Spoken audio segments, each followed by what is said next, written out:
Mạng y tế, vì sức khỏe cộng đồng. Chào bạn, bạn đang nghe audio chuyên mục dinh dưỡng trên website mạng y tế.vn. Ăn cho hai người cẩn thận kẻo nguy.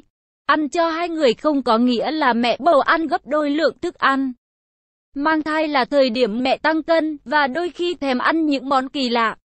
Bà nội, bà ngoại của bé bồi bổ cho mẹ hết món này đến món khác và luôn kèm theo câu: cố ăn đi con, món này tốt cho thai nhi lắm, vân vân. Mẹ hỏi rồi, món này chịu khó ăn sau dễ sinh hơn đấy. Hay chán cũng phải cố mà ăn, mày ăn đang ăn cho hai người đấy, muốn bé con thiếu chất vân vân. Đúng vậy, hiện giờ mẹ đang ăn cho hai người. Thế nhưng không có nghĩa là mẹ ăn bao nhiêu cũng được. Và ăn gì cũng được, ăn đến mức nghĩ đến món đấy thôi cũng có cảm giác buồn nôn. Điều mẹ cần quan tâm bây giờ đó là ăn cho hai người như thế nào cho đúng, làm thế nào để có bữa ăn bổ dưỡng, có lợi cho cả mẹ và bé. 1. Ăn bao nhiêu là quá nhiều. Nhiều mẹ có thể đang nghĩ rằng ăn cho hai người nghĩa là phải cung cấp đủ lượng thức ăn cho cả hai. Các bác sĩ đã cảnh báo rằng đây là một trong những quan niệm sai lầm, nguy hiểm nhất trong khi mang thai. Quan niệm sai lầm khiến mẹ tăng cân quá nhiều, ảnh minh họa.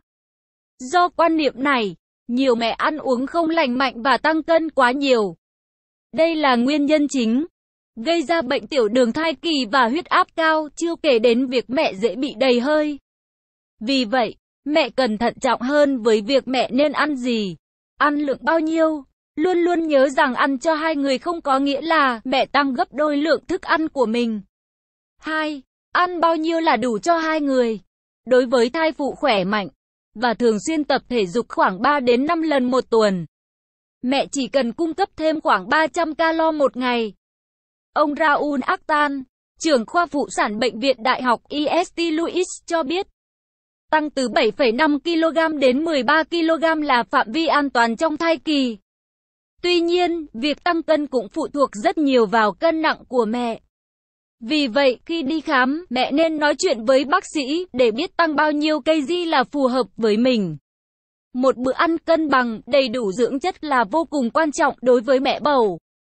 Mẹ hãy đảm bảo có đủ các dưỡng chất sau khi lập ra thực đơn cho mình. Carbohydrate. Mẹ cần tăng lượng carbohydrate trong khẩu phần ăn của mình để cung cấp đủ năng lượng cho mẹ và bé. Các chuyên gia dinh dưỡng khuyên, mẹ nên ăn các bữa ăn nhẹ chứa nhiều carbohydrate, cách nhau khoảng 3 đến 4 giờ, và ăn một chút trước khi tập thể dục để duy trì lượng đường cung cấp cho thai nhi. Các loại thực phẩm chứa nhiều carbohydrate có thể kể tên như bánh mì, pasta, khoai tây, đậu, gạo, ngũ cốc, vân vân. Canxi. Tiêu thụ 1.200 đến 1.500 mg canxi mỗi ngày để đảm bảo em bé có xương và răng chắc khỏe. Canxi có nhiều trong sữa và sữa chua. Mẹ cũng có thể uống thuốc bổ sung canxi để giúp bé phát triển khỏe mạnh. Bổ sung 1.200 đến 1.500 mg canxi mỗi ngày giúp bé phát triển khỏe mạnh, ảnh minh họa. Protein. 60 g protein mỗi ngày là đủ cho cả mẹ và bé. Ức gà, sữa và trứng là nguồn cung cấp protein dồi dào, mẹ có thể dễ dàng tìm mua hàng ngày. Chất xơ.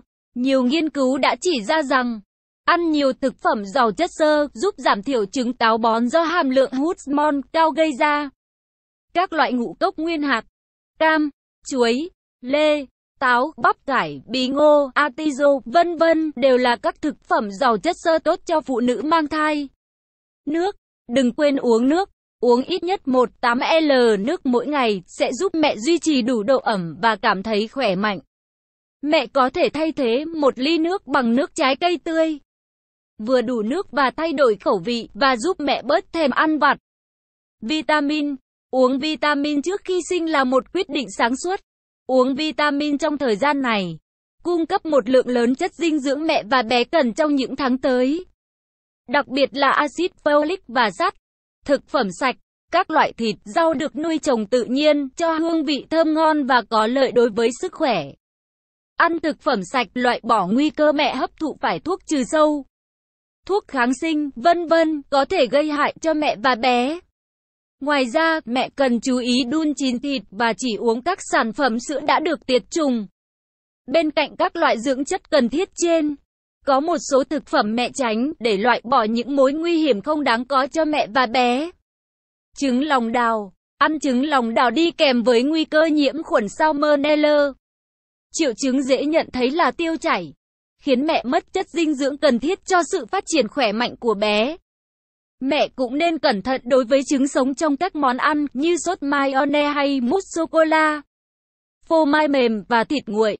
Các sản phẩm phô mai như brie, gorgonzola hay blue đều chưa được tiệt trùng và có khả năng chứa vi khuẩn monocytogen. Vi khuẩn này có thể gây sảy thai hoặc thai chết lưu. Thịt nguội cũng có thể khiến mẹ và bé bị nhiễm khuẩn. Vì thế, mẹ hãy cố gắng kìm cơn thèm các món ăn có thịt nguội cho tới khi đón được bé yêu để đảm bảo an toàn cho hai mẹ con. Phô mai mềm chưa tiệt trùng có khả năng chứa vi khuẩn monocytogen. Ảnh minh họa. Cá có chứa thủy ngân. Phụ nữ có thai không nên ăn cá cờ, cá kiếm. Các loại cá này chứa nhiều thủy ngân, sẽ gây hại cho thai nhi. Cá hành đỏ, cá ngừ, cá bơn, cá vược. Mẹ có thể ăn mỗi tuần một lần để cung cấp thêm chất dinh dưỡng, tuy nhiên không nên ăn nhiều hơn. Một chú ý mẹ nhất định phải nhớ, đó là không được ăn cá chưa nấu chín trong thời gian mang thai, như sushi chẳng hạn. Trong thời gian mang thai, mẹ luôn cần cẩn trọng trong mọi hành động. Ăn món gì, hoạt động như thế nào để không ảnh hưởng xấu tới bé. Tuy nhiên, điều này không đồng nghĩa với việc mẹ phải từ bỏ hoàn toàn những món ăn yêu thích. Quan trọng là mẹ cần lập ra chế độ ăn uống lành mạnh, cân bằng, biết rõ chất nào cần bổ sung, món ăn nào nên tránh để vừa duy trì năng lượng cho mẹ, vừa giúp thai nhi phát triển khỏe mạnh. Mẹ hãy nhớ mình đang ăn cho hai người. Mẹ lựa chọn thực phẩm nào, nghĩa là bé cũng đang hấp thu dưỡng chất có trong thực phẩm ấy. Vì vậy, ăn uống đúng cách là vô cùng quan trọng. Nguồn: Internet. Nội dung bài viết đến đây là kết thúc. Nếu bạn có thắc mắc, câu hỏi gì xin hãy chia sẻ bình luận bên dưới bài viết này. Mời bạn hãy đăng ký kênh Mạng Y tế, chia sẻ bài viết này tới bạn bè và theo dõi thêm những audio tiếp theo.